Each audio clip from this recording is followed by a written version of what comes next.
Hola, c'est Raya.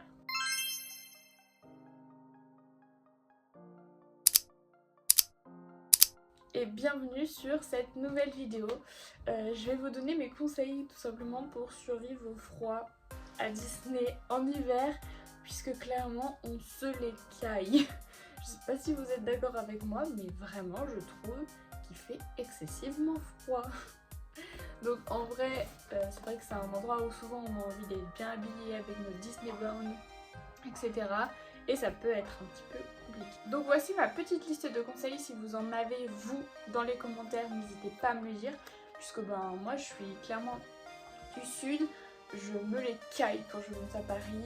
Et du coup c'était un peu mes petits conseils. Alors forcément ça dépend le degré que vous craignez le froid.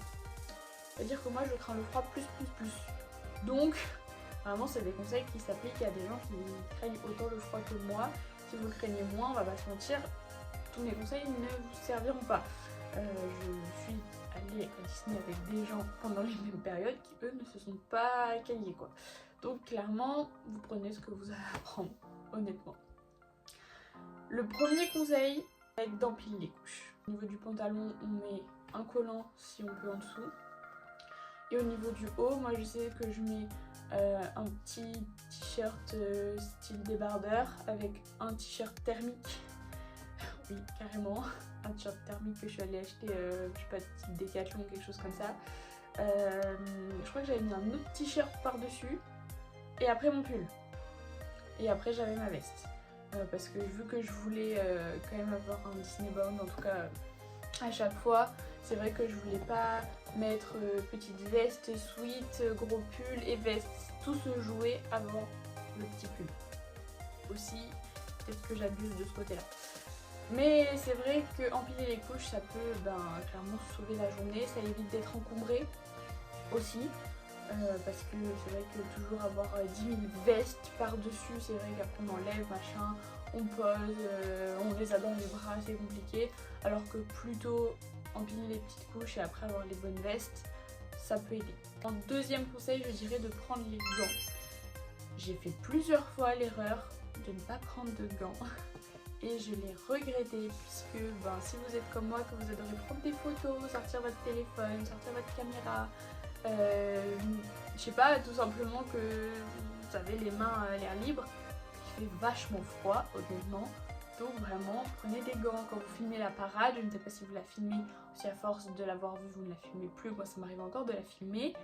Les gants ça sauve, surtout si vous êtes au mois de novembre, à aller regarder la parade du soir. Voilà, gants. Et je mettrai dans la même catégorie bonnet. Alors bonnet, on est d'accord que souvent on préfère mettre les ears ou des nœuds ou des choses comme ça dans les cheveux, ça va mieux avec la tenue, voilà. Mais bonnet, non, je crois qu'ils font des bobs molletonnés. Je les ai pas essayés, je sais pas si ça cache les oreilles, si vraiment ça fait un petit quelque chose à ce niveau-là, je ne sais pas. Mais sinon, c'est vrai que ça peut être une idée. Ou alors on met les ears, mes petits bonnets dans le sac pour le soir quand même. Quand de toute manière sur les photos ça rentrera plus rien. Petit bonnet, ça peut être pas mal. Troisième point, prendre une boisson chaude avec soi. Les petits thermos, même les moyens thermos, en vrai ça rentre dans les Loungefly par exemple. Alors forcément ça dépend de Loungefly. Loungefly stack, je suis pas sûre. Mais dans les Loungefly sac à dos ça rentre.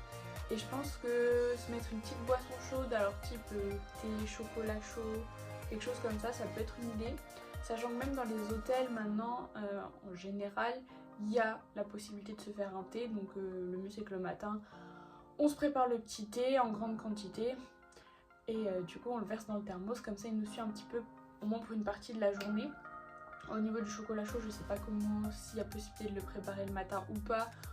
Ou d'aller peut-être le demander, je sais pas, au Starbucks ou des choses comme ça et le mettre dans votre thermos. Parce que vraiment, ça peut aider de manger chaud, boire chaud. Du coup, parce que vraiment, ça peut aider de manger chaud ou de boire chaud au niveau du froid. Et aussi, je pense que ce qui nous amène clairement au point suivant, qui est de manger au chaud. Alors là il va y avoir je pense deux parties. Il va y avoir les gens qui vont dire non faut rester dehors et rentrer que quand on a vraiment très froid parce que faire du chaud froid c'est pas bon.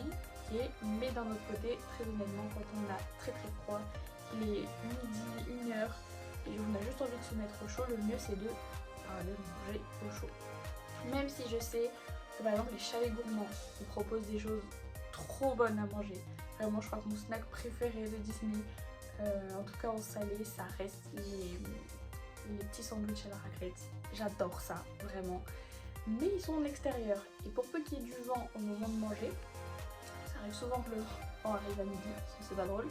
Mais en fait il fait trop froid, très honnêtement. Alors que manger au chaud dans un restaurant de Disney, pas besoin que ce soit un truc super cher, hein, Hyperion ça va très bien. Et ben en fait ça réchauffe vachement quand même. Donc vraiment un conseil si vous pouvez c'est d'aller manger au chaud le midi. Ça fera une bonne pause où votre corps il aura le temps de se réchauffer. Et du coup ça ira mieux pour le reste de la journée. En tout cas c'est comme ça que je l'ai vécu. Et donc le 5e conseil ça serait de faire des attractions que vous pouvez en intérieur vers la fin de journée. C'est-à-dire que vous avez des landes qui ferment vraiment tard. Fantasyland par exemple lui va fermer 1 heure avant le spectacle d'illumination, donc lui il faudra le faire avant. Nous ce qu'on a fait c'est que par exemple Nemo clairement on l'a fait juste avant le spectacle d'illumination pour vraiment se réchauffer parce qu'on avait trop froid. Mais sinon par exemple Space Mountain, des choses comme ça peut marcher aussi. En fait il faut se dire que toutes les attractions du type le pays des contes de fées où vous allez vraiment avoir l'air à chaque fois sur vous, Autopia ou quoi, ben faites-le dès qu'il fait assez chaud encore. Je pense que c'est une très bonne idée. 6e conseil c'est de regarder la météo. Tout simplement pour savoir à quel moment il va faire chaud, à quel moment il va y avoir du vent, à quel moment les températures vont monter, vont commencer à descendre. Très honnêtement ça dépend du moment de l'année où vous y allez. Et des fois on peut être assez surpris. Parce que par exemple, le vent qui se lève à midi, moi je m'y attendais pas forcément. Non, je sais. Mais du coup je me dis bon bah midi il fait encore super chaud, c'est là où on peut faire le plus de trucs. Et ben non, parce qu'en fait il fait trop froid, alors qu'une heure après, et ben ça va déjà beaucoup mieux. Donc regardez la météo pour savoir au niveau des températures, ce qui vous permettra aussi de regarder quand faire des spectacles, puisque quand vous voyez qu'il fait trop froid ou des choses comme ça, hop, on va dans un spectacle, comme ça on est à l'abri. Quand ça va, et ben on peut aller faire des rencontres personnages, ça marche aussi. Si jamais vous avez 2 horaires de parade, vous pouvez checker celle où il fait froid aussi, ça peut marcher. En fait clairement, le problème c'est que quand il fait trop froid, je sais pas vous, mais moi j'arrive pas à profiter à 100%, donc c'est pour ça que je vous donne ces conseils. C'est pour que ça puisse un petit peu vous aider, même si la majorité, vous devez vous en douter, hein, bien vous couvrir, etc. C'est logique. 6e conseil, alors ça va plutôt s'adresser aux personnes qui sont vraiment fans du merch Disney. Ça serait d'acheter un sweat ou un pull, etc. sur le parc directement. Alors moi je sais ce que j'aime bien faire, c'est regarder un peu les hauls Disney des gens et du coup me dire ah ok il y a ça qui peut être intéressant, il y a ça qui peut être intéressant. Regardez aussi les nouveautés Disney qui sortent sur le parc. Il y a plein de comptes qui font ça, qui vont chaque semaine et qui vous montrent les nouveautés. Et du coup, me dire par exemple, ah ce pull là, je l'aime bien, ce t-shirt là, je l'aime bien. Alors forcément, si vous y allez 20 fois dans l'année à Disney, ça va finir par venir cher le voyage si on achète un pull ou un sweat à chaque fois. Mais si vous y allez de temps en temps et qu'il y a un pull ou un sweat qui vous fait de l'œil, et ben ce serait le moment de l'acheter plutôt vers la fin de journée. Comme ça évite que vous l'ayez à le porter à la main, etc. quand il fait encore bon. Et dès que la température commence à baisser, hop, vous savez que ce pull là vous l'aimez bien, vous allez dans la boutique, vous allez l'acheter et vous avez qu'à le mettre par-dessus. Comme ça, vous n'êtes pas embêté toute la journée à le porter. Et en plus, vous avez votre souvenir Disney que vous vouliez finalement. Donc ça peut être une idée. Mon dernier conseil, ça serait le choix de la veste. Alors le choix de la veste, ça peut être tout et n'importe quoi. Ça peut être en fonction du Disney Bun que vous faites, en fonction de la météo que vous avez, en fonction des vestes que vous avez. Logique, hein, finalement, Elisa, tais-toi des fois. Et en fait, moi, j'ai opté pour les vestes chauffantes. Ridicule peut-être, mais en attendant, ça fait très bien le taf. Et cette veste chauffante, je voulais vous la présenter. En fait, elle a rien du tout de spécial. Très honnêtement, dans le style, elle est noire. Elle est toute noire. Donc l'avantage, c'est que ça peut aller avec tout. Celle-ci, elle est en M. Alors, je saurais même pas vous dire la marque parce que elle est pas marquée et que c'est un cadeau. Du coup, c'est une veste qui est en M. Donc, je pense que ça doit être unisexe parce qu'elle est quand même super grande. Elle peut se mettre par-dessus des couches très facilement. Et en fait, vous avez la petite batterie qui se glisse dans une poche intérieure. Devant, vous avez ça. Donc, ce qui va vous permettre de allumer, éteindre, et vous avez 3 puissances différentes. Du coup, bon, si vous avez un peu froid, vous pouvez juste mettre la 1.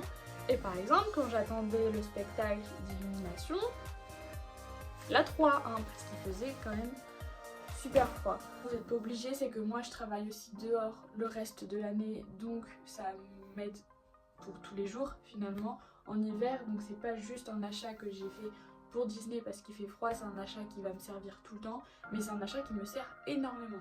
C'est-à-dire qu'on peut retrouver ça ridicule d'avoir une veste chauffante, mais selon les situations, ça vaut le coup. Ça vaut le coup parce qu'en plus, du coup, on a différents degrés de chaleur rien qu'avec une veste. Hein, on a juste la veste, ça fait le taf pendant toute la journée. Vers 17h, 18h, on commence à mettre 1. Après, au bout d'une heure et demie, on peut mettre 2 ou directement 3 quand il est 23h, même minuit, pour peu qu'on soit encore dehors.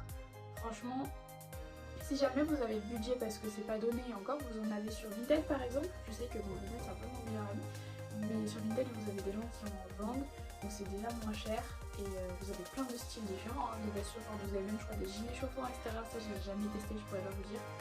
Mais en tout cas, c'est un petit conseil parce qu'en vrai c'est un budget et ça reste quelque chose qu'il faut que ça vous serve un petit peu le reste du temps, sinon c'est un peu un achat inutile. Mais c'est un achat qui moi je regrette pas du tout et qui m'a beaucoup servi à Disney. Ah, cette vidéo est terminée, j'espère que ça vous a plu, j'espère que les conseils vous ont aidé et vous aideront pour préparer votre voyage à Disney quand il est bien froid, voilà. Et dites-moi vous dans les commentaires si vous avez des conseils pour le froid, surtout si vous êtes de Paris peut-être, vous devez avoir les best conseils pour pouvoir y aller et ne pas se coller. N'oubliez pas du coup de vous abonner et de mettre un petit j'aime, ça me montrera que ça vous intéresse et ça me motivera à continuer ces vidéos. En tout cas, je vous fais plein de bisous et je vous dis à plus tard.